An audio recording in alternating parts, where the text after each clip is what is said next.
Artificers hate this one simple trick. Hey guys, welcome back to the channel. I know it's been a little while since I released another video. I'm hoping to sort of pick up the pace on my release schedule, but I just want to start today with a short piece of technology for all of you interested. This is just a piece of advice that I have to give to some mono red mages or anyone running decks that might not necessarily be in the best colors for removal. I know that Chaos Warp tends to be a staple of the Commander format in terms of red removal, and while it is an effective piece of removal as it can hit any permanent type, it also costs 3 mana, and I think 3 mana for single target removal is the upper bounds of what I'm excited to pay for targeted removal. So this is sort of a neat interaction between two cards. You can see them on screen. First of all, we will start with Shenanigans. This is just in its own right a really great card that I think is already kind of underplayed. It is a 2 mana sorcery that says destroy target artifact, and it has Dredge 1. Which is kind of unusual to see on a red card, usually not a red ability, but for those of you unfamiliar with Dredge, it says if you would draw a card, instead you may put exactly 1 card from on top of your library into your graveyard, and then if you do, you can return this card from your graveyard to your hand. So as long as you've used this once or somehow it finds its way into your graveyard, anytime that you would draw a card, instead of drawing a card, you can mill 1 and then return this card from your graveyard to your hand. So I would say that the one drawback of this card is that it's sorcery speed. Having removal at sorcery speed is obviously not ideal, but what's really pretty incredible about this card is you can just keep using it over and over as needed. So you can use it on turn 2 to blow up that turn 1 Soul Ring that one of your opponents got, and not worry about like, oh, I should hold on to this for later on when people start dropping like, I don't know, swords or Bolas's citadels or something like that. That's a more I guess immediately pressing threat. You can use this early game on people's mana rocks and then later on dredge it back to your hand to keep blowing up more artifacts as needed. But this is just one half of what I consider to be a pretty neat removal package here. Liquimetal Torque is a 2 mana artifact that taps for a colorless mana.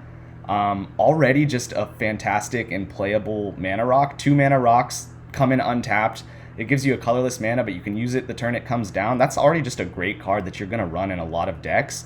But it also has this other ability where you can tap it and target non-land permanent becomes an artifact in addition to its other types until end of turn. So this has a ton of utility, even just outside of this combo. There's lots of reasons why you would want to turn something into an artifact. Sometimes you want to turn your opponent's permanents into artifacts. Sometimes you want to turn your own permanents into artifacts if you have artifact synergies in your deck.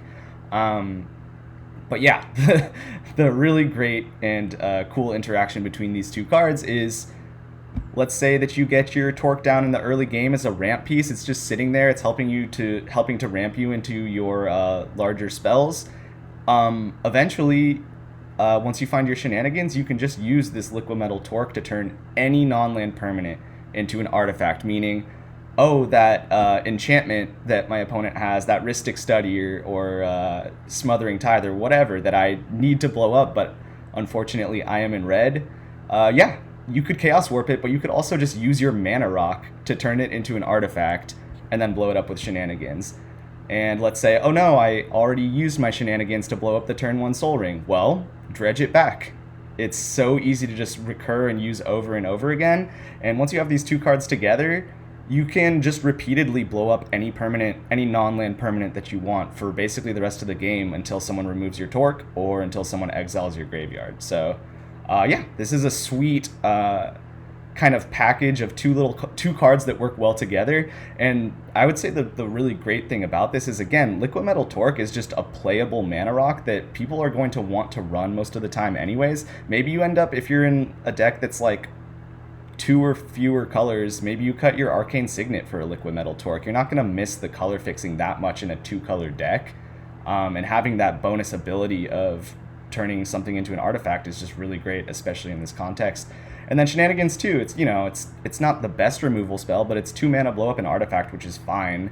And the fact that you can just use it over and over again, just keep destroying your opponent's artifact mana ramp, their rocks, whatever they have on the field, is pretty good on its own. So yeah, if you are in red, if you are limited on removal options, if both of these cards look like they would be good in your deck on their own, I think you should absolutely consider throwing both of them into your deck, and there's really not a lot you have to lose from it. Again, just find a ramp slot for Liquid Metal Torque and a removal slot for Shenanigans, and then in the games that they do come together, it's going to be pretty great for you because you can, again, basically blow up whatever you need as many times as you need.